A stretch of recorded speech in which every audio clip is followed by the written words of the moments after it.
duqa degmada Burco isduwaha wasaaradda biyaha iyo xildhibaan Muwarig Yuusuf Cilmi Bidhi ayaa si wada jir ah u soo dhaweeyay wafdi ballaaran oo ka socday hay'adda Khalifa Foundation ee wadanka Imaaraadka Carabta kuwaasi oo ay mashaariic kala duwan ka fulinaya gobolka Togdheer. Duqa degmada Burco Maxamed Yuusuf Cabdiraxmaan Muraad oo ka hadlay goobtii ay ku soo dhaweynayeen wafdigan ayaa u mahadceliyay maatikooda iyo mashaariicda ay wadaan ee ka fulinayaan gobolka Togdheer.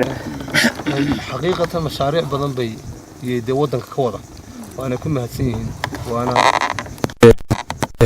waxyaabaha Ilaahay subhanahu wa ta'ala loogu mahadnaqo ama ama baahiyaha bini aadamka waxa ugu daran waa biyaha si fiican bay gobolkan Togdheer leeyahay nogala shaqeeyeen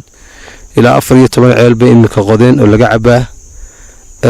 hadda waxay noo wadaan oo u socdaan dhakhtarkii hooyada iyo dhallaanka dhakhtar casri ay u sameeyaan waxyaabo kale badan inay degmada ka qabtaan iyo gobolka waan rajeynaa insha Allah. Maxamed Al-Khuri iyo Falaax bin Ali oo wafdigan hogaaminayay ayaa sheegay inay ku faraxsan yihiin imaanshaha Burco iyagoo xusay inay bilaabayaan mashaariic kala duwan oo ka mid tahay dhismaha isbitaalka hooyada iyo dhallaanka iyo mashaariic kale oo tiro badan. دولة الإمارات العربية المتحدة وصاحب السمو الشيخ محمد بن زايد آل نهيان ولي عهد أبو ظبي قامت مؤسسة خليفة بن زايد آل نهيان للأعمال الإنسانية بحفر حوالي 14 بير في مدينة برعو. عبساق فارح عبد الله تي في قرنك سوماليلاند برعو.